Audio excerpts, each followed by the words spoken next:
Hi viewers, welcome back to ஆயுதம் அறிவோம். India மற்றும் பாகிஸ்தானுக்கு இடையே உள்ள மோதல் போக்கானது இப்போ உச்சகட்ட பரபரப்பு அடைஞ்சிருக்கு அப்படின்னே சொல்லலாம். Yes, it's currently running on high volatile point.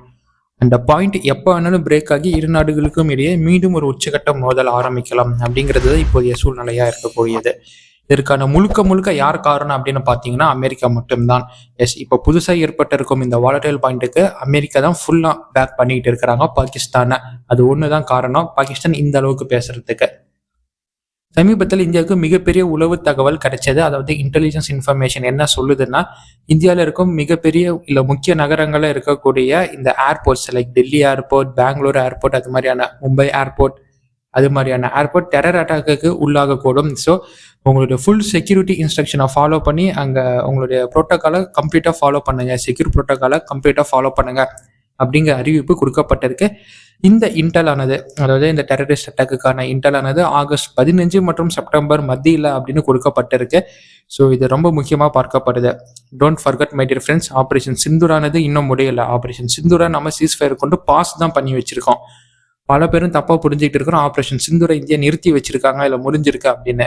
It's not yet done, it's simply passed. மீண்டும் பாகிஸ்தான் ஏதோ ஒரு நடவடிக்கை தானாகவோ இல்லை தன்னுடைய ஷேடோ டீம் அப்படின்னு சொல்லக்கூடிய இந்த ப்ராக்சி படைகள் மூலியமாக அந்த சில குறிப்பிட்ட குழுக்களுக்கு மூலியமா ஏதாச்சும் தாக்குதல் நடத்தினாங்கன்னா இந்தியா மீண்டும் தன்னோட ஆப்ரேஷன் சிந்தூரை ரெஸ்யூம் பண்ணோம். இந்த வாட்டி முழுமையா முடிக்காம விடாது அப்படிங்கறத இந்த இடத்துல நான் சொல்லிக்க விரும்பிக்கிறேன். இதுதான் நம்ம சமீபத்தின் ஐஐடி மெட்ராஸ்ல நம்ம ஆர்மி சீஃபும் சொல்லியிருப்பாரு. ஸோ டெக்னாலஜி நம்ம மிகப்பெரிய அளவுக்கு வளர்ந்து வந்திருக்கோம், ஆனால் இன்னும் வளர வேண்டியது அதிகமாக இருக்கு. சீக்கிரமா அடுத்த நம்ம ஒரு யுத்தத்தை சந்திக்க நேரிடும் அப்படின்னு நம்மளுடைய ஆர்மி சீஃப் அவர்கள் ஐஐடி மெட்ராஸ்ல ஞாயிற்றுக்கிழமை சொல்லியிருந்தாரு. ஸோ இதை மையப்படுத்தி தான் அவர் அந்த தகவல்களை சொல்லியிருக்கலாம். So we may expect some attack from Pakistan அப்படிங்கிறது தான் இதற்கு பின்னாடி உள்ள காரணம். ஸோ நம்ம ஆர்மி சீஃப் இது மாதிரி சொன்ன உடனே அந்த பக்கம் ஆசிப் முனீர் என்ன சொன்னாரு அப்படிங்கிறவங்க பல பேருக்கும் கண்டிப்பாக தெரிஞ்சிருக்கும். டேமை உடைப்போம், அணுகுண்டை நாங்கள் தூக்கி போடுவோம் அப்படின்னு சொல்லிட்டு இருக்கிறாங்க. வாய்க்கு வந்ததெல்லாம் சொல்லிட்டு இருந்தாரு ஆசிப் முனீர் அவர்கள். பட் ப்ராக்டிக்கலாக அவங்களால அது மாதிரிலாம் பண்ணவே முடியாது. டேமை உடைக்கிறேன்னு வேணா அதை ஏதோ ட்ரை பண்ணலாம், பட் அணுகுண்டு தூக்கி போடுறது இந்தியா மேலே அப்படிங்கிறதெல்லாம் அவங்க கனவுலையும் நினைக்க முடியாது. அவங்க தூக்கி போடுறாங்க அப்படின்னு தெரிஞ்சாவே பாகிஸ்தான் அடுத்த செகண்ட் அங்கே இருக்காது மை டியர் ஃப்ரெண்ட்ஸ். இதுதான் ரியாலிட்டி. ஸோ அவங்களோட நம்மளுடைய வெப்பன் சிஸ்டம், நம்மளுடைய மிசைல் அப்படிங்கிறதெல்லாம் பலக்கட்ட அளவுக்கு உயர் தொழில்நுட்பத்தில் இருக்கு. அவங்க அழிக்க வராங்கன்னாவே நம்ம அவங்கள அழிக்க முடியும், அந்த அளவுக்கு தான் இருக்கு. அதனால தான் நம்ம ராஜ்நாத் சிங் அவர்கள் தான் சொல்லியிருக்கிறாரு, இந்தியாவுடைய நியூக்ளியர் பாலிசி மாத்துறதுக்கான டைம் வந்துருச்சு. செகண்ட் ஸ்ட்ரைக்கெல்லாம் இனிமேட் இல்லை, ஃபர்ஸ்ட் ஸ்ட்ரைக் நியூக்ளியர் பாலிசி தான் அப்படின்னாலாம் நம்ம ராஜ்நாத் சிங் சொன்னதற்கெல்லாம் இது மாதிரியான காரணங்கள், இது மாதிரியான பேச்சுகள் தான். இந்தியா மற்றும் பாகிஸ்தான் இடையே உள்ள வாலடைல் பாயிண்ட் அப்படிங்கிறது இப்போ எப்போ வேணாலும் பிரேக் ஆகும் அப்படிங்கிறத நோக்கி தான் போய்கிட்டு இருக்கு. இன்னைக்கான காணொலியில் நம்ம இதை பற்றி பேச போகிறதில்ல. ஸோ இது பல பேரும் பேசின செய்திகள். ஸோ உங்களுக்கு ஷார்ட்டான இன்ஃபர்மேஷன் கொடுக்கறதுக்காக சொன்னேன். இன்னைக்கான காணொலி நம்ம என்ன பார்க்க போறோம்னா, ட்ரம்பின் ரஷ்ய விஜயம். ஸோ ட்ரம்ப்புக்கு பிடிக்குதோ இல்லையோ அவர் இந்த பயணத்தை மேற்கொள்றாரு. ஸோ எதற்காக இந்த பயணத்தை மேற்கொள்றாரு? ஏதோ டெரிட்டரி ஸ்வாப்லாம் நடக்க போகுதுன்னு சொல்றாங்களே, உண்மையா? ஸோ எதை நம்ம எதிர்பார்க்கலாம் இந்த அலாஸ்கா பயணத்தில் அப்படிங்கிறத இன்னைக்கான காணொலியில் நம்ம முழுமையாக பார்த்து தெரிஞ்சுக்க போகிறோம். நீங்கள் பார்த்து கொண்டிருப்பது ஆயுதம் அறிவோம் அப்படிங்கிற நம்ம டிஃபென்ஸ் சேனலை சப்ஸ்கிரைப் பண்ணிட்டு வாங்க. And let's dive into it நண்பர்களே.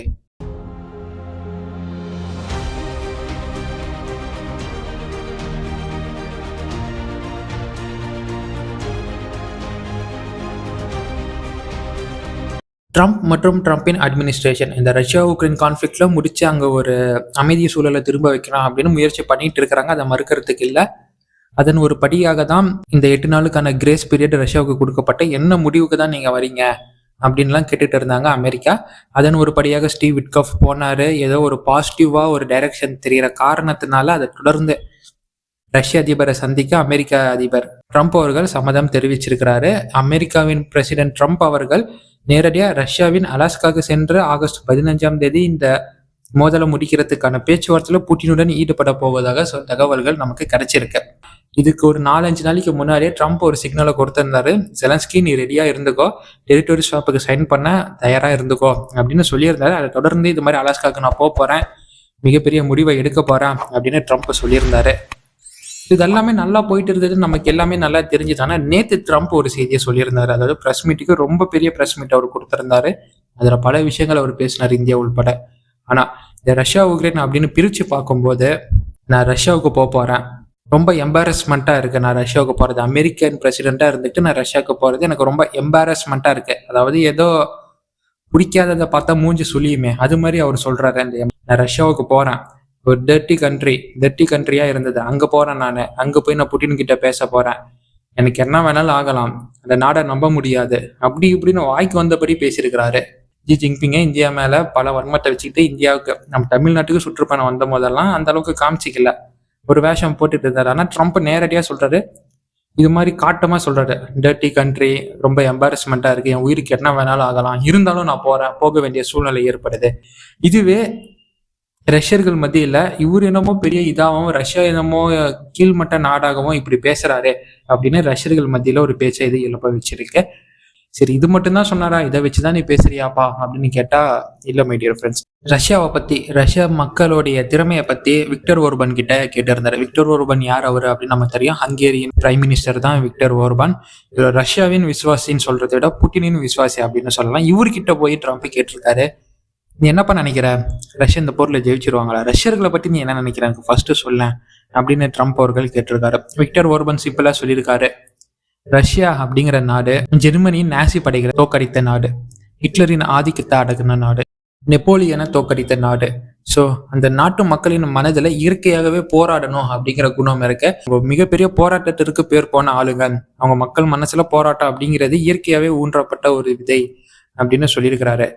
சரி, இப்படி சொல்றியே, இந்த ரஷ்யா உக்ரைன் கான்ஃபிளிக்ட்ல உக்ரைனை ரஷ்யா ஜெயிச்சிருவாங்களா, இதை பத்தி நீ என்ன சொல்லணும்னு கேட்டா, நான் ஏற்கனவே சொன்னேன், இது மாதிரி இத்தனை பேரை ஜெயிச்சிருக்காங்க, இத்தனை அவங்க மனசுலயே போராட்டம் அப்படிங்கிறது இருக்கு, அவங்க வாழ்க்கையில போராட்டம் அப்படிங்கிறது ஒரு பங்கா இருக்கு, இது மேல நான் என்ன சொல்லணும் அப்படின்னு விக்டர் ஓர்பன் சொல்லியிருக்காரு. கடைசியா தான் விக்டர் ஓர்பன் சொன்னாரு, ரஷ்யா மற்றும் சைனா ரெண்டு பேருமே உங்களை தோக்கடிப்பாங்க. சைனா உங்களை வர்த்தக ரீதியா தோக்கடிப்பாங்க, தோக்கடிச்சுக்கிட்டு இருக்கிறாங்க. ரஷ்யா போர் மூலியமா உங்களை தோக்கடிப்பாங்க, அவங்களுக்கு அந்த அளவுக்கு திராணி இருக்கு. இதை பிரஸுக்கு அமெரிக்க அதிபர் சொல்றாரு அப்படிங்கிறதே மிகப்பெரிய செய்தி. ஏன்னா இங்க அமெரிக்கா டிச் ஆகுது, அதாவது அமெரிக்காவை தரம் தாற்றி சொல்லப்படுது, இருந்தாலும் அவர் சொல்றாரு. ஸோ அப்ப நமக்கு என்ன தெரிய வருது, வேற வழி இல்லை, இருந்தாலும் உக்ரைன் முழுமையா ரஷ்யா காக்குப்பை ஆயிரும், அதனால ஏதோ ஒன்று பண்ணணும், மிச்சம் மீது இருக்கிற மினரலாச்சும் நம்ம காப்பாற்றணும், அப்பதான் நம்மளுடைய டீல்ல நமக்கு ஏதோ ஒன்று கிடைக்கும் அப்படின்னு ட்ரம்ப் அவர்கள் இப்ப ரஷ்யாவிற்கு அலாஸ்காக்கு போறாரு.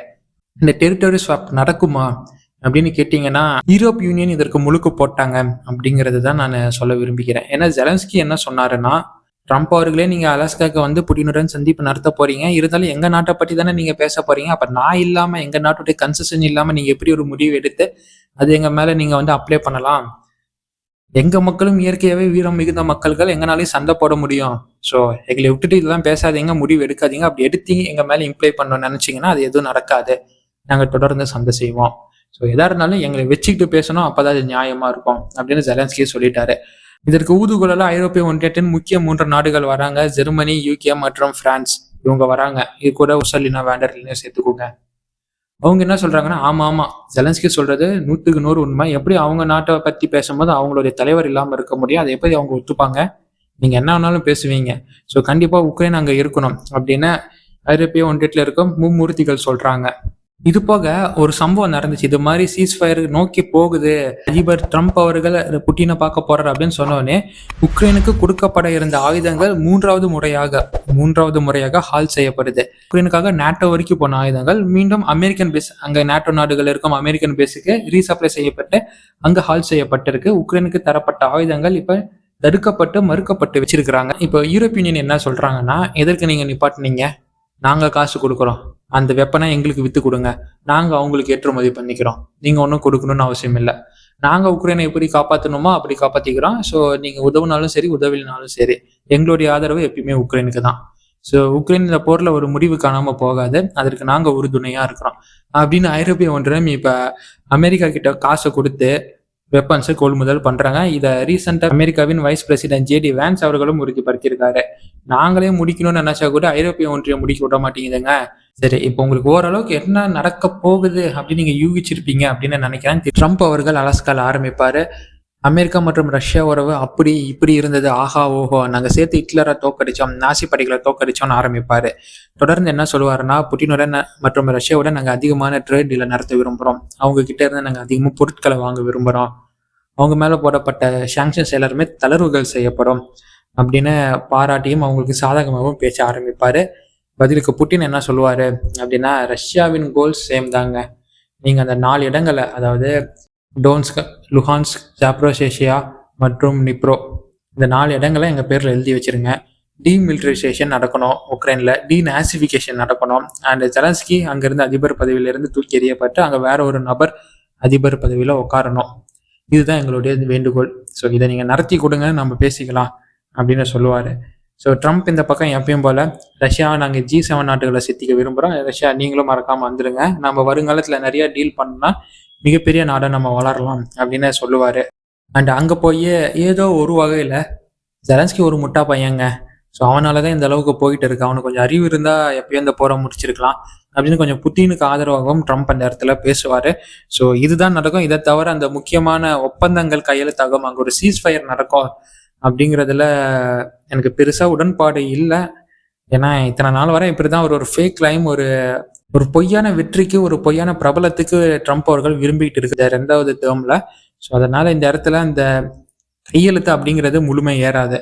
ஸோ ஒரு பக்கம் ட்ரம்ப்னாலையும் அதை ஒத்துக்க முடியாது, இன்னொரு பக்கம் ஜெலன்ஸ்கியை ஒத்துக்க மாட்டேன்னே சொல்லிட்டாரு. ஸோ ஜெலன்ஸ்கியை முன்னிறுத்தி ட்ரம்ப் ஒத்துக்க மாட்டாரு அப்படிங்கிற மாதிரி இது வந்து நிற்கும். ஏதாச்சும் ஒரு பீஸ் நெகோசியேஷன் ஓரளவுக்கு முடிகிற மாதிரி இருக்கு அப்படின்னாவே ஐரோப்பிய ஒன்றிய நாடுகள் உக்ரைனுக்கு வெப்பனை சப்ளை பண்ணி இன்டர் தந்துருவாங்க. ஜெலன்ஸ்கி அதை வச்சு எங்கெங்கெல்லாம் ரஷ்யா அடிச்சா வலிக்குமோ, எங்கெங்கெல்லாம் ரஷ்யாவுக்கு கோவம் வருமோ அங்கெல்லாம் வச்சு கும்முன்னு கும்முவாங்க.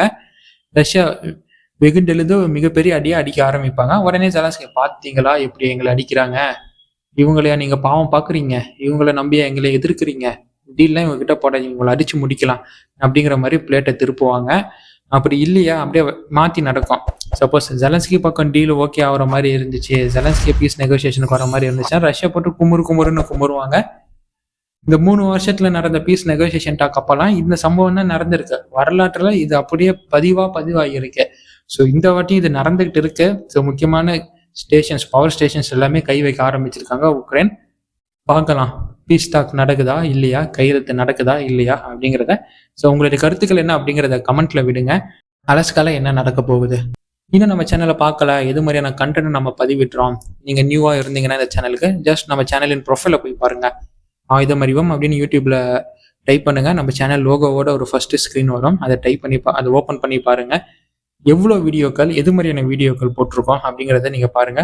கண்டிப்பாக உங்களுக்கு பிடிக்கும் மக்களே. இந்திய டிஃபென்ஸ்ல இருந்து பல செய்திகளை நம்ம போட்டிருக்கோம், கண்டிப்பாக உங்களுக்கு பிடிக்கும். பிடித்திருந்தால் மட்டும் நம்ம சேனலை சப்ஸ்கிரைப் பண்ணால் போதுமானது. இந்த ஒரு கோரிக்கையுடன் இன்னைக்கான காணொலியெல்லாம் முடிச்சுக்கிறேன். Until it's signing off from ஆயுதம் அறிவோம் and stay tuned for next video my dear friends. நன்றி, வணக்கம்.